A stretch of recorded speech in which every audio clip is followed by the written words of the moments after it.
Salam sejahtera Malaysia. Denyut nadi suara rakyat terus bergema di channel ini. Saya berada sekarang di satu tempat yang sangat indah. Nama dia Pantai Ria di Kota Marudu. Okey, tuan-tuan dan puan-puan, ada satu berita yang baru kita terima yang amat mengejutkan berkenaan dengan Tun Dr. Mahathir Mohamad.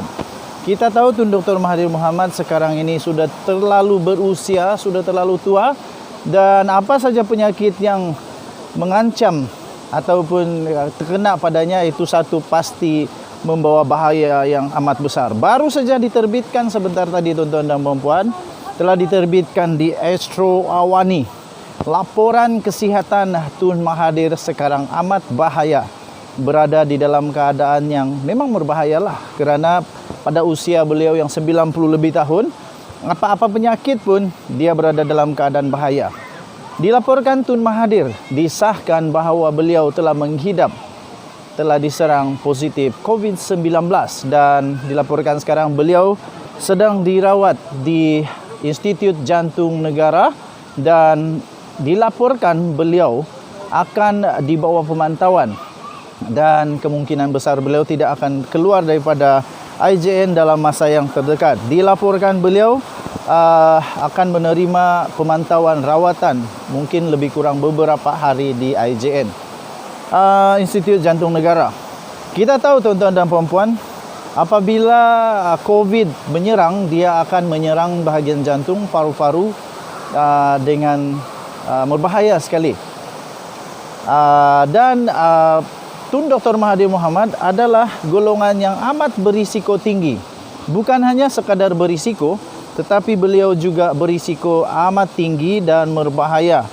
Beliau berada di kalangan berisiko tinggi kerana beliau hanya bergantung harap kepada jantung yang selalu dibantu oleh pakar-pakar perubatan. Jadi pada masa yang sama saya fikir oleh kerana usianya, paru-parunya juga tidak sekuat orang muda.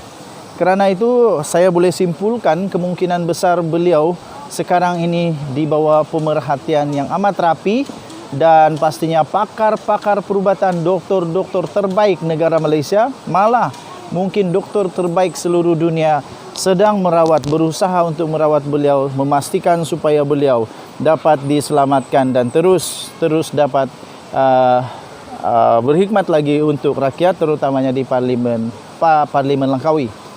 Okey tuan-tuan dan puan-puan, persoalannya ialah yang paling kita risau sekarang ni, persoalannya ialah adakah Tun Dr. Mahathir Mohamad akan dapat kembali sihat dan akan dapat untuk menjadi ahli parlimen semula untuk Parlimen Langkawi kerana keadaannya yang sekarang ini dalam bahaya. Okey, tuan-tuan dan puan-puan yang dihormati sekalian, saya fikir kalaupun beliau sihat, saya fikir sudah tidak sesuai untuk menjadi ahli parlimen. Bukan kerana beliau tidak pandai ke apakah tidak, tetapi kerana dia tidak mampu lagi untuk memberikan masa yang panjang untuk tempatnya di Parlimen Langkawi. Okey, jadi itulah laporan terkini. Kita akan dapat laporan demi laporan tentang keadaan Tun Dr. Mahathir Mohamad.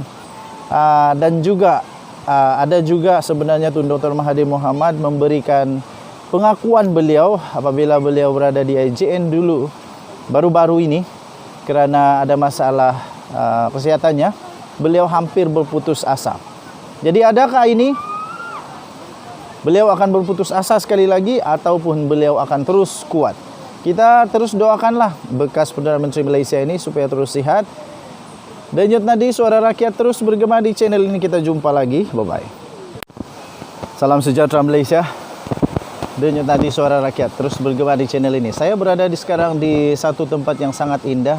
Nama dia Pantai Ria di Kota Marudu. Okey, tuan-tuan dan puan-puan, ada satu berita yang baru kita terima yang amat mengejutkan berkenaan dengan Tun Dr. Mahathir Mohamad. Kita tahu Tun Dr. Mahathir Mohamad sekarang ini sudah terlalu berusia, sudah terlalu tua, dan apa saja penyakit yang mengancam ataupun terkena padanya itu satu pasti membawa bahaya yang amat besar. Baru saja diterbitkan sebentar tadi tuan-tuan dan puan-puan, telah diterbitkan di Astro Awani. Laporan kesihatan Tun Mahathir sekarang amat bahaya. Berada di dalam keadaan yang memang berbahayalah kerana pada usia beliau yang 90 lebih tahun, apa-apa penyakit pun dia berada dalam keadaan bahaya. Dilaporkan Tun Mahathir disahkan bahawa beliau telah diserang positif COVID-19 dan dilaporkan sekarang beliau sedang dirawat di Institut Jantung Negara dan dilaporkan beliau akan dibawa pemantauan dan kemungkinan besar beliau tidak akan keluar daripada IJN dalam masa yang terdekat. Dilaporkan beliau akan menerima pemantauan rawatan mungkin lebih kurang beberapa hari di IJN, Institut Jantung Negara. Kita tahu tuan-tuan dan puan-puan, apabila COVID menyerang, dia akan menyerang bahagian jantung, paru-paru dengan berbahaya sekali. Tun Dr. Mahathir Mohamad adalah golongan yang amat berisiko tinggi. Bukan hanya sekadar berisiko, tetapi beliau juga berisiko amat tinggi dan berbahaya. Beliau berada di kalangan berisiko tinggi kerana beliau hanya bergantung harap kepada jantung yang selalu dibantu oleh pakar-pakar perubatan. Jadi pada masa yang sama saya fikir oleh kerana usianya, paru-parunya juga tidak sekuat orang muda. Kerana itu saya boleh simpulkan kemungkinan besar beliau sekarang ini di bawah pemerhatian yang amat rapi dan pastinya pakar-pakar perubatan, doktor-doktor terbaik negara Malaysia, malah mungkin doktor terbaik seluruh dunia sedang berusaha untuk merawat beliau, memastikan supaya beliau dapat diselamatkan dan terus dapat berkhidmat lagi untuk rakyat, terutamanya di Parlimen Langkawi. Okey, tuan-tuan dan puan-puan, persoalannya ialah yang paling kita risau sekarang ni, persoalannya ialah adakah Tun Dr. Mahathir Mohamad akan dapat kembali sihat dan akan dapat untuk menjadi ahli parlimen semula untuk Parlimen Langkawi kerana keadaannya yang sekarang ini dalam bahaya. Okey, tuan-tuan dan puan-puan yang dihormati sekalian, saya fikir kalaupun beliau sihat, saya fikir sudah tidak sesuai untuk menjadi ahli parlimen. Bukan kerana beliau tidak pandai ke apakah tidak, tetapi kerana dia tidak mampu lagi untuk memberikan masa yang panjang untuk tempatnya di Parlimen Langkawi. Okey, jadi itulah laporan terkini.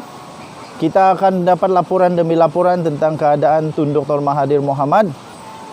Dan juga ada juga sebenarnya Tun Dr. Mahathir Mohamad memberikan pengakuan beliau apabila beliau berada di IJN dulu baru-baru ini kerana ada masalah kesehatannya, beliau hampir berputus asa.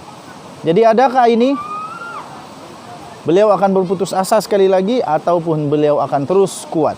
Kita terus doakanlah bekas Perdana Menteri Malaysia ini supaya terus sihat. Denyut nadi suara rakyat terus bergema di channel ini. Kita jumpa lagi. Bye-bye.